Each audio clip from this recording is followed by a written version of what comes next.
Okay, let's dive into this. How exactly did you get here? I mean, really think about it. There's your dad, his dad, and if you keep going back, you fly past powdered wigs, medieval chainmail, woolly mammoths, just thousands upon thousands of ancestors. If even one person in that massive unbroken chain had tripped at the wrong moment, or, gotten eaten by something with extremely big teeth, or just failed to reproduce, poof, you simply wouldn't be here. No way. The contrast is honestly, it's a little hilarious. Think about you, a modern human, probably with a snack addiction, maybe a mild caffeine dependency, sitting pretty comfortably right now. And then think about your distant ancestor. We're talking a nameless, shoeless guy squatting in the dirt, maybe chewing on a beetle for lunch, fighting this daily, desperate battle just to make it to sundown without dying.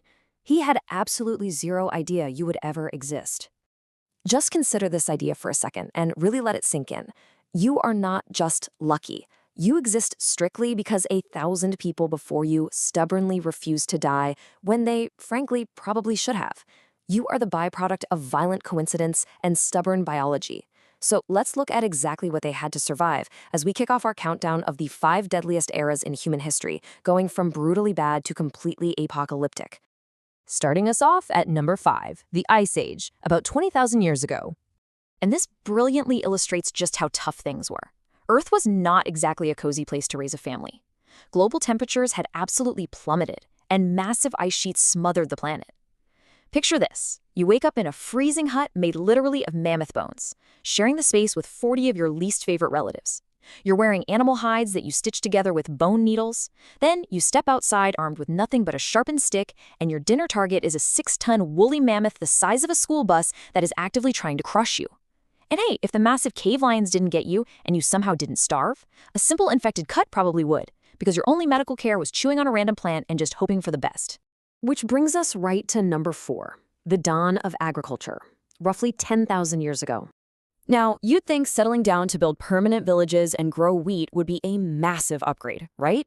Actually, scratch that. The expectation of stability completely clashed with a grim reality. Living packed so closely together meant diseases could suddenly spread like wildfire. On top of that, your diet got significantly worse. We're talking trading high protein for major vitamin deficiencies.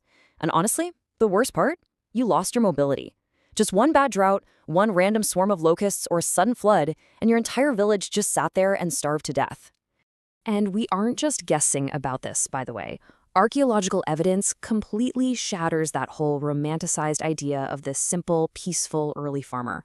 When experts look at ancient skeletons from this era, they are literally riddled with signs of severe malnutrition, anemia, and absolute dental disasters.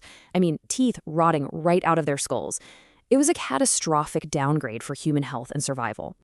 Let's move to number 3 and see how this builds into an entirely different kind of threat: the Mongol invasions of the 13th century.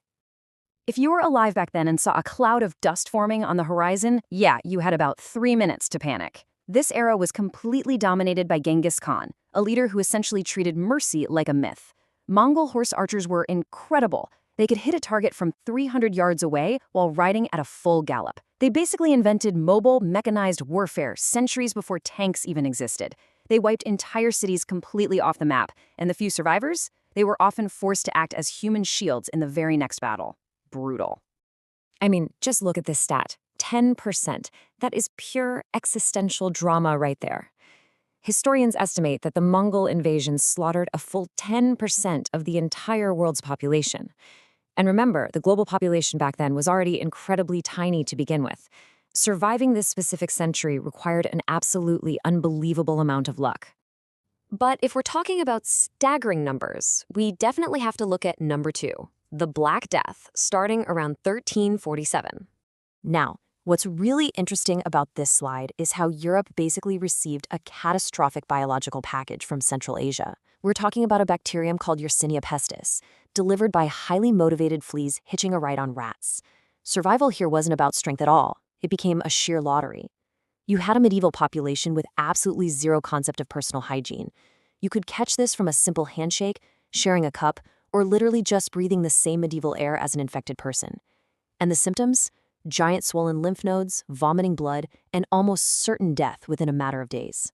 The devastation was unlike anything else in recorded history. It wiped out somewhere between 30 and 60% of Europe's entire population in just a few short years. Think about that for a second. It was so incredibly bad that entire economies completely collapsed. Whole villages were just left empty, totally abandoned to the wilderness. And the medical response? Well, as this quote perfectly sums it up, doctors walked around wearing creepy bird masks filled with flowers because apparently vibe-checking the plague was peak medieval science. It's almost funny, but it really highlights the absolute terrifying helplessness of the time. They had literally no idea what was killing them, and their best defense was stuffing some flower petals into a leather beak. But as horrifying as the plague was, it doesn't quite take the top spot. Number 1 brings us to the ultimate climax of our survival countdown, the Toba supervolcano, roughly 74,000 years ago. When Toba exploded, it launched enough ash into the sky to completely cover the entire United States.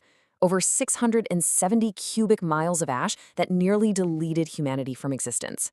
Really try to put yourself in the shoes of early humans living through this timeline. The ash deleted the sky. Global temperatures crashed by up to 27 degrees Fahrenheit or 15 degrees Celsius in year 1. By year 3, entire ecosystems collapsed worldwide. Rivers dried up, forests turned into literal graveyards. And for 6 to 10 long years, the sunlight remained completely blocked. You're living in constant darkness, freezing, starving, with no crops, no animals, and absolutely no second chances.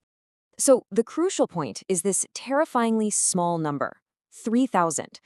Under those apocalyptic conditions, the total human population on Earth shrank to an estimated 3,000 individuals, or maybe even fewer. This created a genetic bottleneck so incredibly tight that every single person alive on the planet today, including you and me, likely descends from that tiny, desperate handful of survivors. They faced a world without sunlight, a freezing, dead desert where every single day could have easily been their last. And yet, against literally all odds, when everything else on the planet gave up, a few stubborn, desperate humans managed to endure, which leaves us with a massive question. If they survived all of that, what does that make you? It makes you the result of the ultimate survival story. So the next time you're mildly annoyed by, say, a slow Wi-Fi connection, just remember the sheer astronomical unlikelihood of your own existence. You exist because your ancestors flat out refused to give up. You are the miracle your ancestors fought mammoths for. Thank you so much for joining me on this explainer, and keep exploring the incredible story of how we got here.